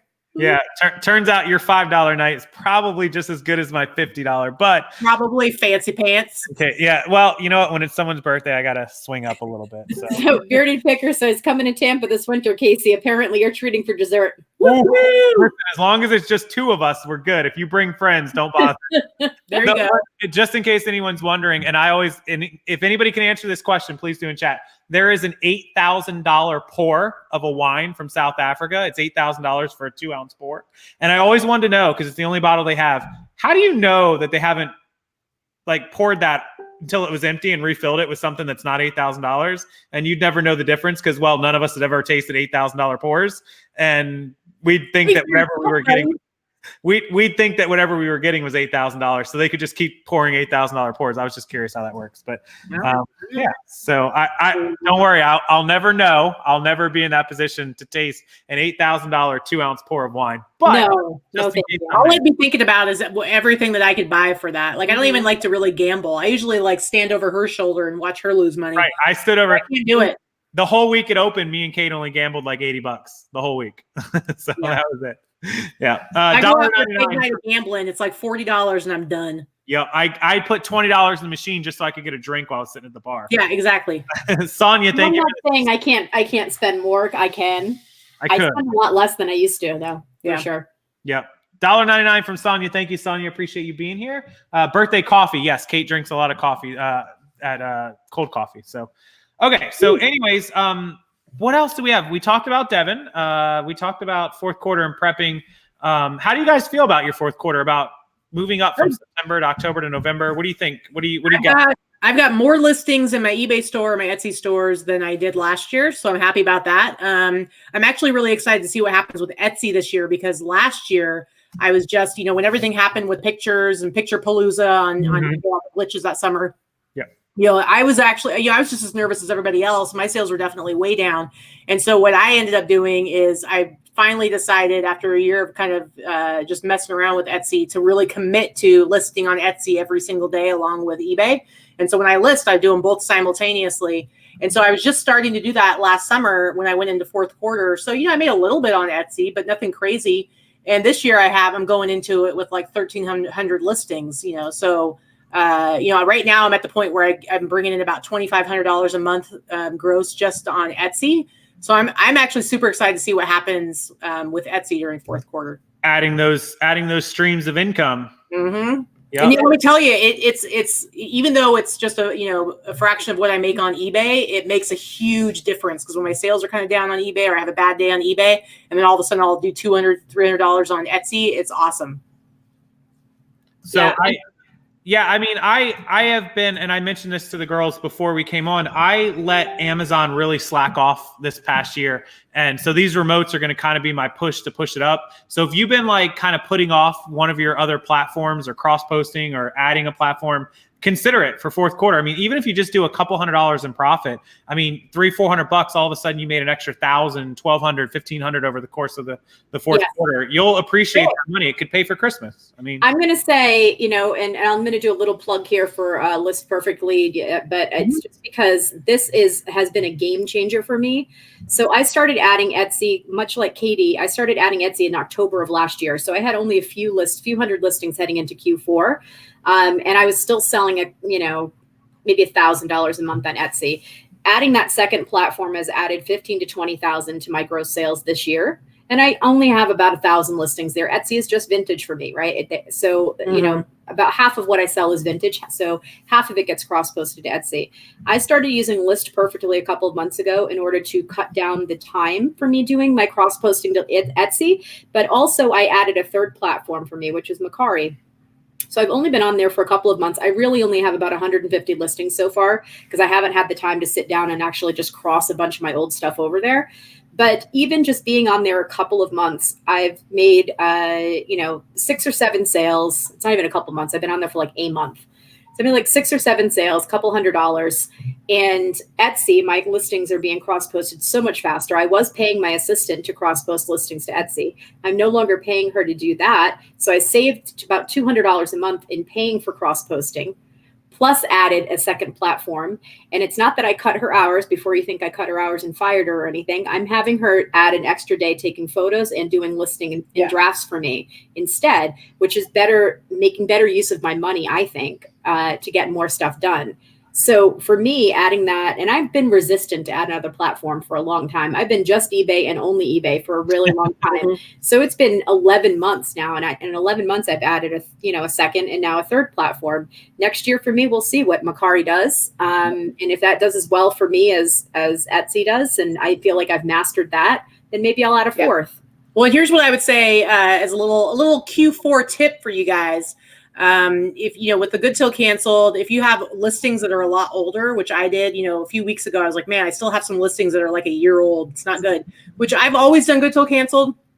And so, but I really have found that from what they say with the data, and this had a lot to do with them switching over to the Good Till canceled, is that the majority of sales happen after the 30-day mark. It's got to go through all the indexing, going out to Google, and it just takes some time to mature.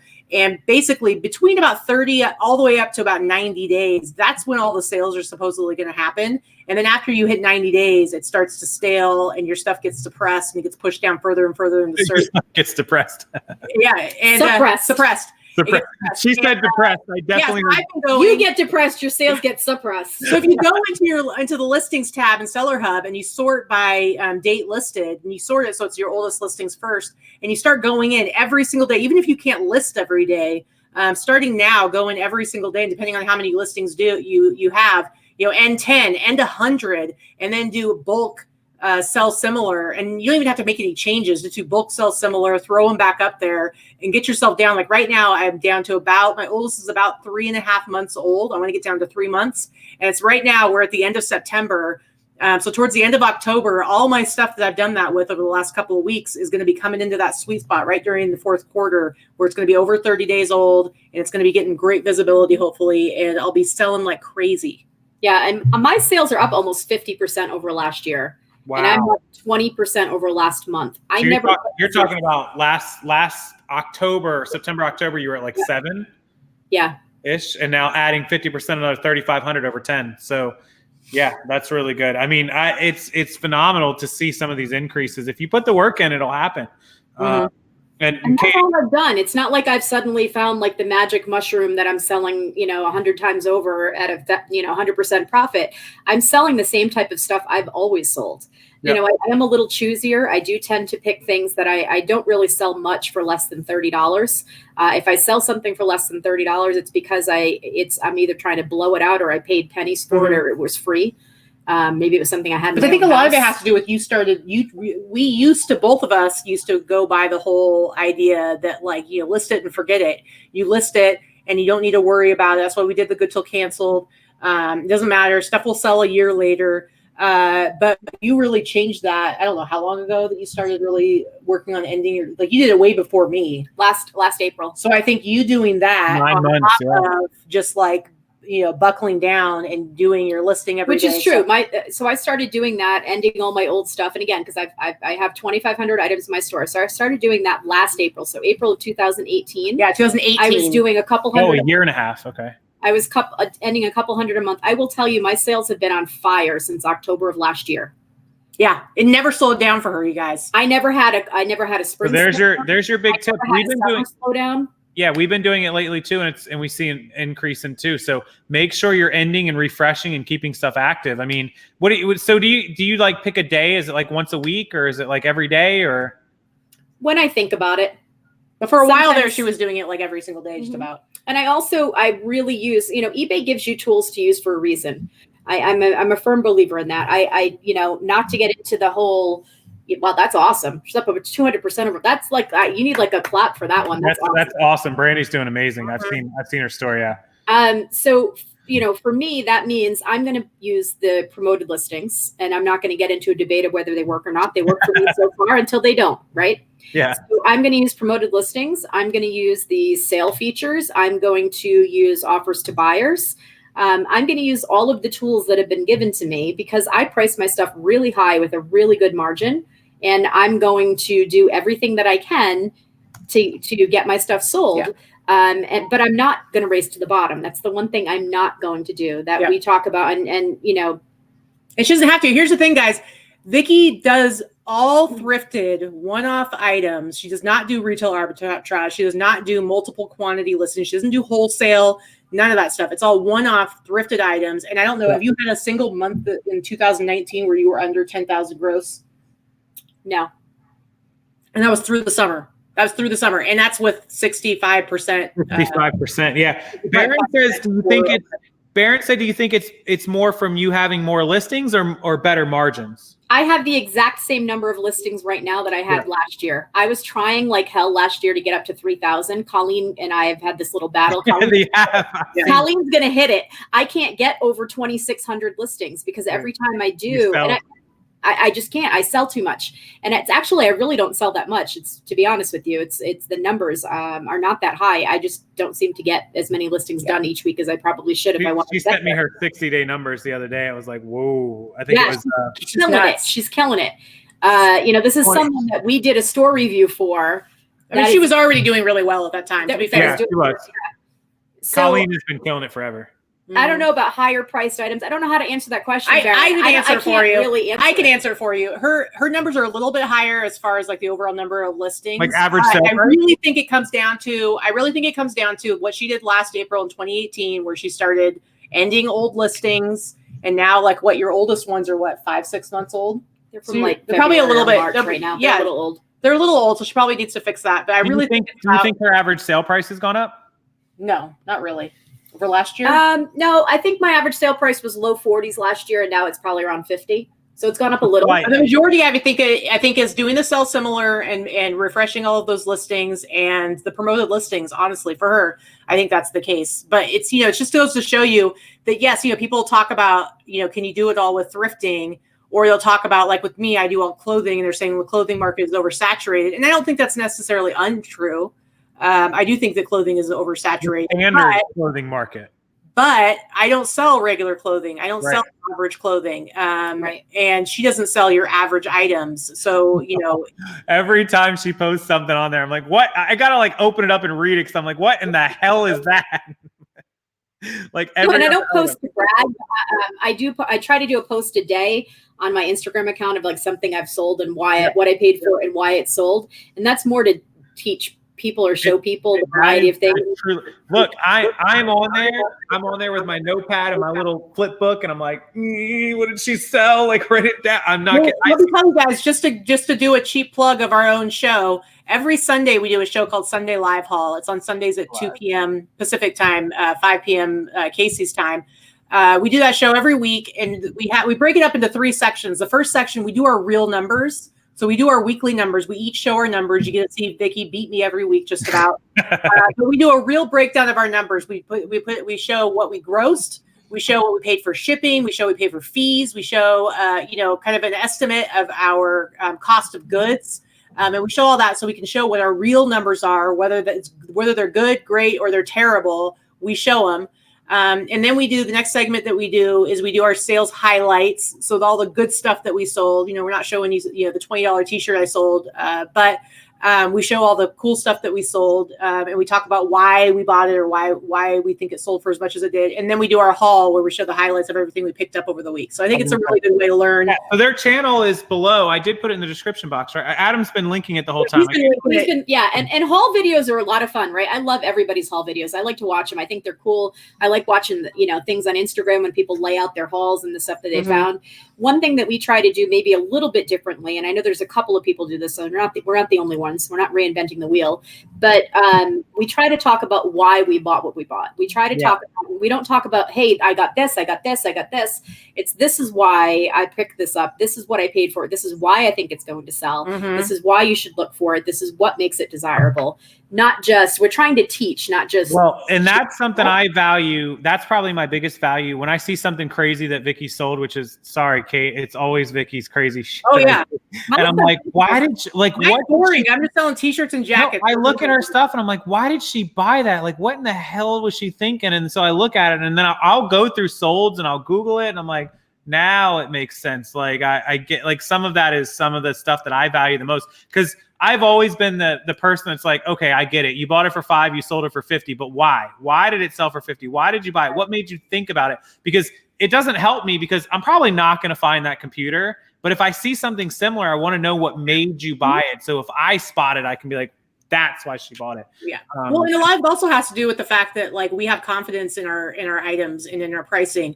And so, eBay puts out like what their best practices are. And one of their best practices is competitive pricing. And guess what? I'm never, ever going to be competitive with my pricing. But in every other box I check off to make sure I'm doing everything I possibly can to have the best possible listing so that I can get somebody to pay twice as much for my item than something else that's out there.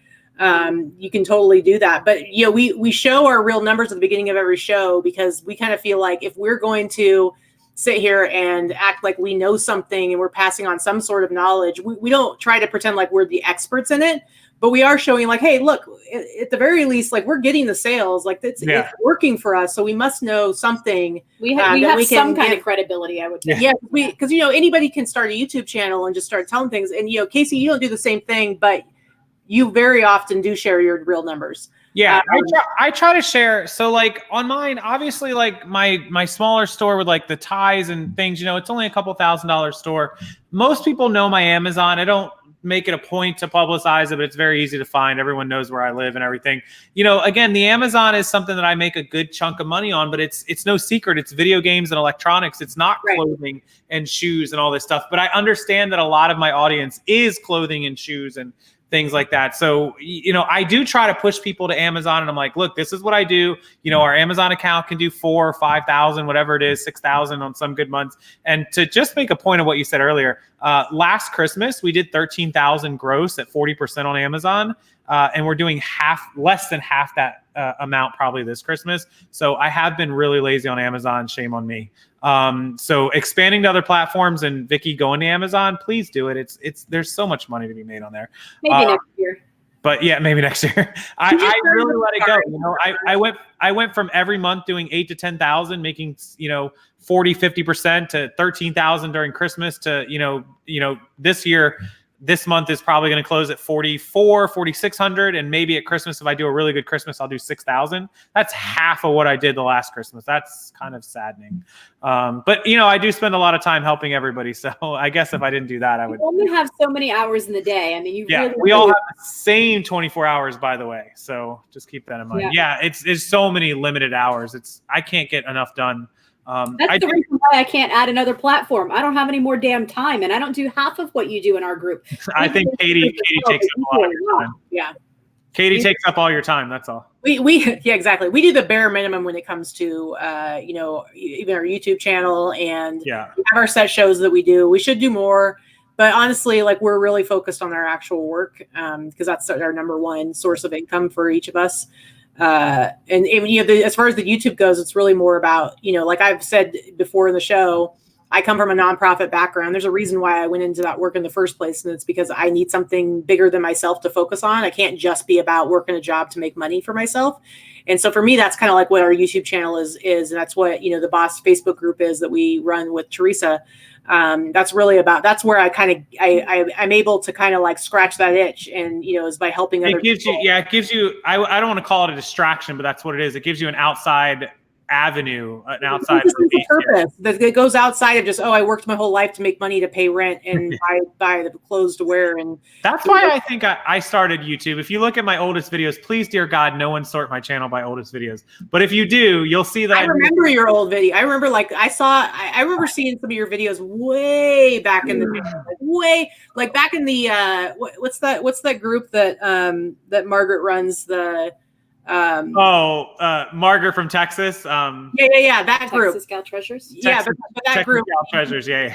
I don't remember the name of the group. I'm in it, but I'm so not active on. Yeah, me neither. Yeah, I made a video of myself. I remember this would have been probably early 2016. Yeah, it's over 3 years ago. And I made a video of myself flying a drone out on our lanai where I almost crashed into our ceiling fan. And I put it on YouTube and I was like, this is bad. And then the next day I was out thrifting and I went to one of my Goodwills and I bought a bunch of stuff and I brought it home and I was like, look guys, I bought a shirt. Are you excited? Yeah. And that you had 10 things that you can buy. So it was parts to game pieces. Yeah, it was all. And I was like, who is this guy? And I was like, man, whatever. Like I bought all this stuff at all these stores, and then I put it on eBay, and I sold, like, over the course of a week, I sold like 8 or 10 items. I was like, I'm making a video of the 10 items I sold this entire week for like $100. I was like, yes. Yeah. Like, and this was like, I always sold on eBay, but at the time I was so big on like getting started on Amazon. Again, I started Amazon 5 years ago, and within a year I was just hammering it, and eBay just went by the wayside. And I was like, oh, well, I'll put some videos up about eBay. And it was, oh God, the old days, YouTube. Jeez. I just want to say, Kent found us. Kent, I need to tell you, Vicky, don't try to come clean now. Kent, she stole your joke. She didn't use it. She stole your joke. I did she's say like, it wasn't mine. She's like, you didn't even say his name though. You're like, I'm so old. I sold Jesus's shoes, sandals or whatever. I stole this from one of our And then she was like, watchers. yeah, some guy said it, but it's mine now. I did not say that. She said some guy.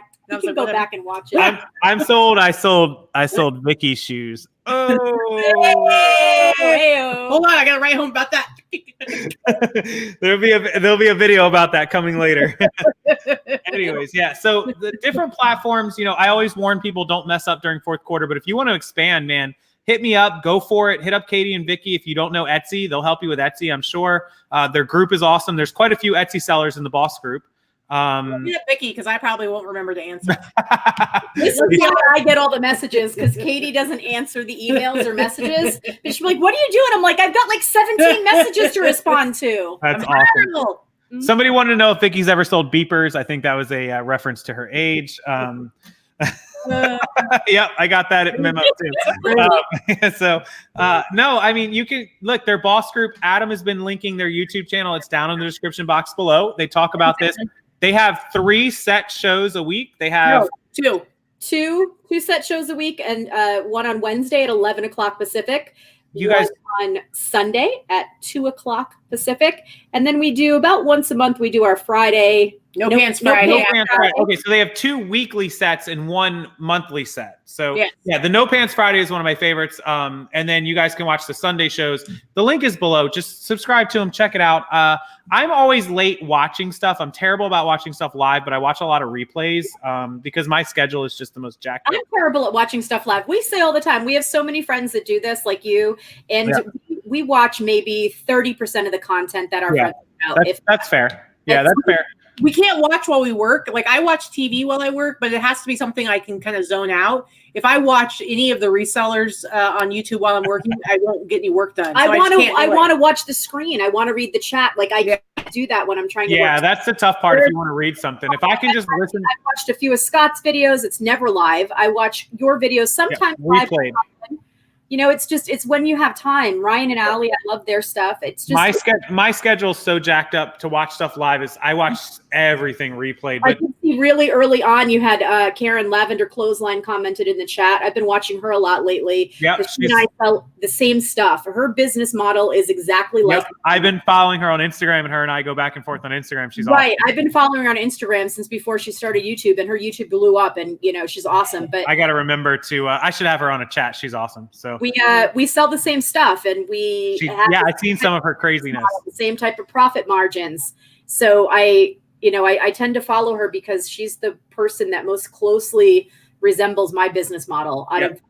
She's been killing it. I've been seeing her stuff. She's been killing it. So that's why when I do watch YouTube, I tend to watch like streetwear stuff, which is usually there aren't really any other resellers that I know that are going to sell the same stuff. Like when I don't necessarily want to watch a haul video where some people are buying stuff that I don't buy because it's just not exciting to me. So I'll watch stuff like, Round 2 of the show and some of those other like streetwear videos. Your good look, by the way, Casey. I've sold 3 things since we've been on the show. Oh, look at that. Every time I'm live. So here is her Instagram. If I can zoom this back, if it gets there you go. Lavender Clothesline. Lavender Clothes. Man, she's at 21,000. That's so crazy. 300 Instagram. I guarantee you about 3 months ago, I was talking to her and she was at like half that.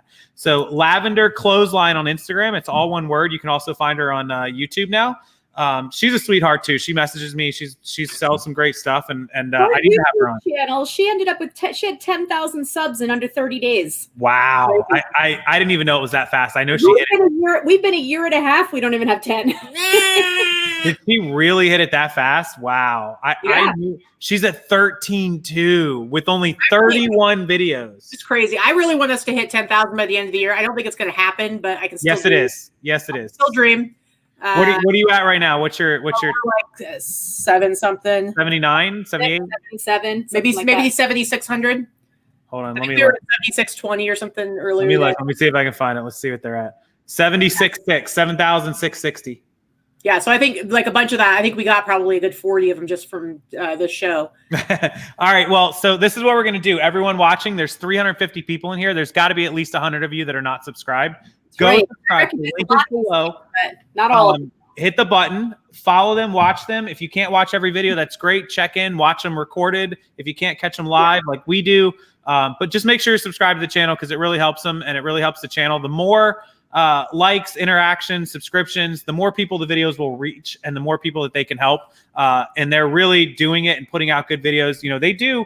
You know, again, Vicky's going to do $10,000 plus this month, and Katie's right behind her. So you're talking about two people in one household. Between the two of us, we will definitely break a quarter million gross this year. $250,000. And I have enough emails and messages. Richard used one-off items. I have a tiny bit, like maybe 5-10% new stuff that I do retail, but very small, not really quantities.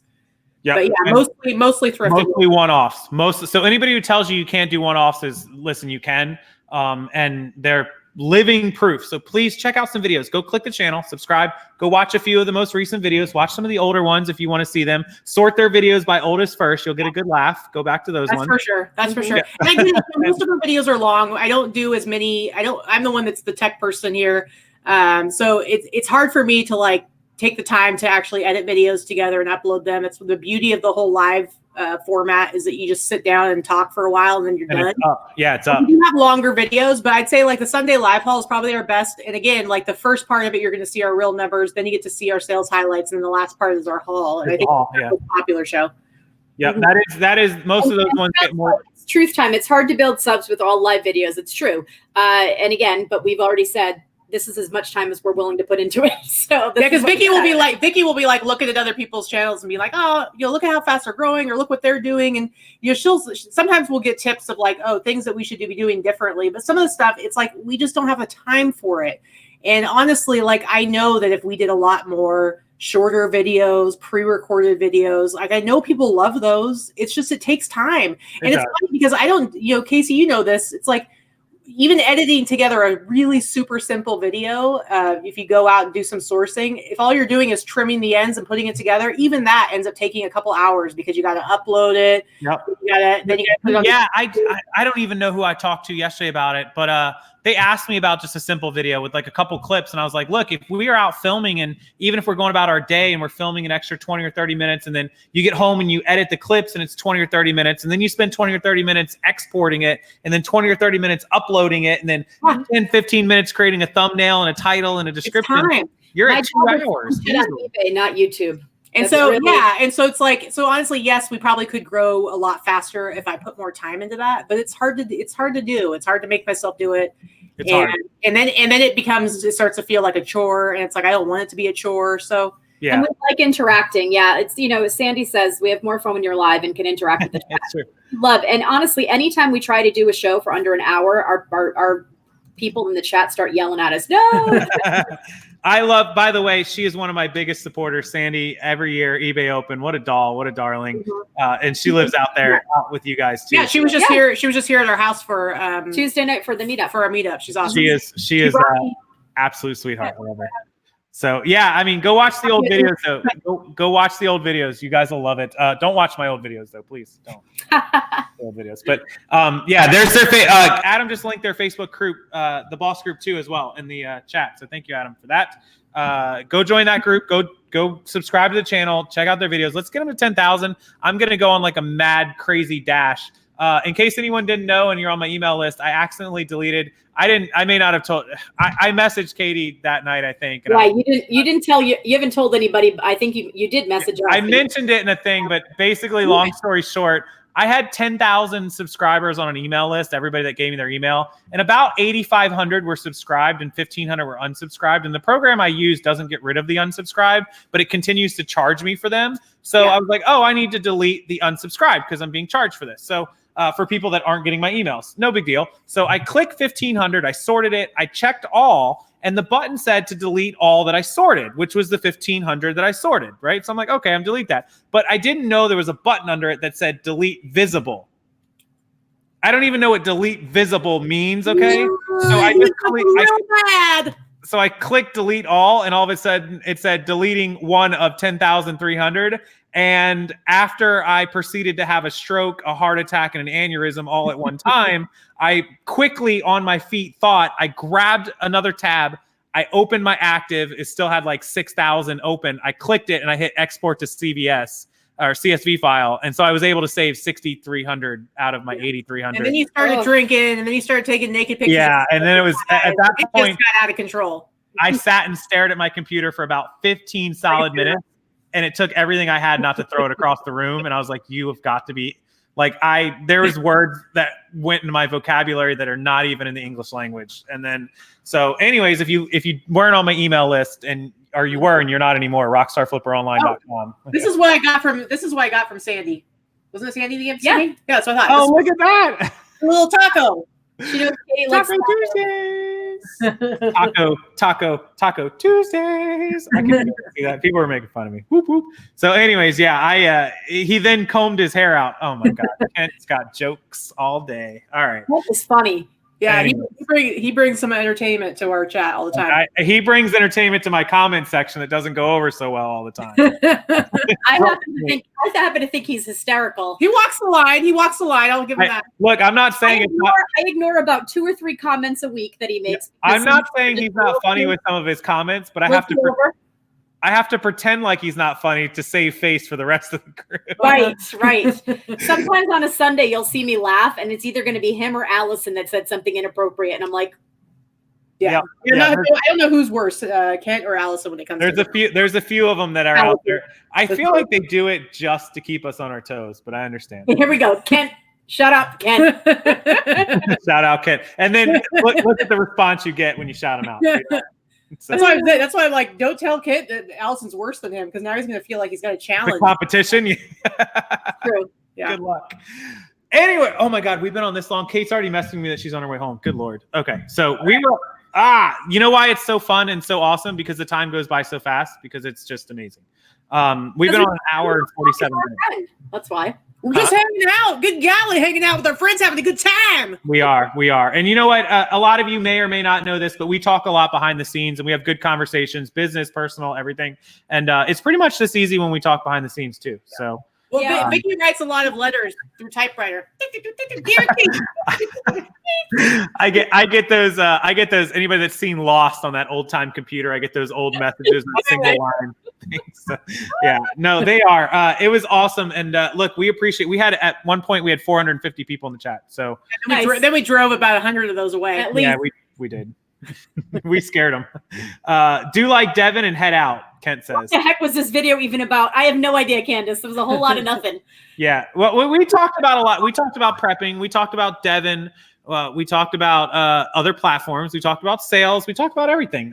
Listen, you got an hour and 50 minutes. If you missed anything, rewind it and keep watching it over and over again, and don't skip the ads. Thank you. I appreciate that. Listen, and I had like $200 in sales while we were talking. Not me. My help. Come on. This is an ad for Katie and Vicky affiliates. I can make a commission off of all sales made during this show. Nice try. Yeah. Anyways, look, I'm going to refresh my eBay, and I'm going to give you guys 3 guesses of how many items I sold while I was on here. Oh, look, I've got one best offer. Imagine that.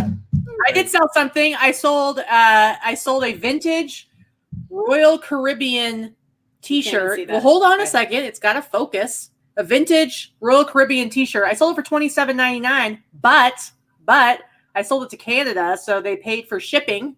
Oh my goodness. And so I'm going to make like $30 on that t-shirt. Nice. So I have a pair of $35 Jessica Simpson glitter ballet flats up, and I got one offer while we were on the show. And would you look at that offer? I can't see it. What does it say? Let me zoom that back. $10 free shipping. Oh, Yeah, this is why I don't sell common crap like Jessica Simpson. Yeah, but they're ballet flats. Whatever. $10. But they're up for 35. France, I'm going to answer one question in there. Francine, what about the listings? A lot of watchers have been up for over 60 days. What to do? Keep them till 90 days. End and sell similar. Yes, watchers are not buyers. Stop counting your watchers. Yep. If they've been watching that long, they're probably not a buyer.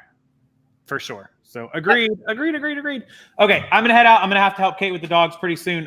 Listen, two of my favorite, I said it in the beginning on the chat, YouTubers, resellers, business peoples, but human beings in general. They are awesome. They're doll faces, and human. if you're not subscribed to their channel, if you're not following, if you're not helping them out, supporting them, I know we say it just to say it, but don't just do it to do it. Please, because I'm telling you, but not just because I'm telling you, because they actually do and say and cover everything that I'm telling you they do and say and cover. They're awesome. And for the last, 2.5, 3 years, we've been talking and hanging out at eBay Open, and it's fun and it's awesome. And there's not a ton of people that I support this much, but I support their channel and what they do. And if any excuse to go to Vegas and hang out with them, trust me. It's fun, but just don't get drunk and let them take photos. Yeah, we'll probably get you in trouble though. Yeah, don't let them take photos of you. That's all. Yeah, and then we threaten to show them publicly, and then we do. Yeah, there's no threats. It's a guarantee. It's a guarantee, and it will show up 2 years in a row. I promise. Yeah. You. Yeah. Anyway, so the link that video of you with Marilyn on the Marilyn Monroe. Yeah, great. Their links below. Go check them out. Show them some love, please. They're dear friends, and we appreciate them taking an hour and 50 minutes out of their time. Whoa, she won't let me hear the end of it later. So hungry. They're hungry. Yeah, we're holding them up. It's 7:50 in Vegas, so we're gonna let them go. But thank them so much, and thank you, ladies, a million times over. And everything you need is linked below, guys. We'll see you next Thursday. And in the meantime, I have a nice video about PayPal. It's not so nice coming out tomorrow. So, all right. Yeah, we'll see everyone there. Too soon for the joke. Yeah, too soon. All right. Good night, guys. Bye. Bye.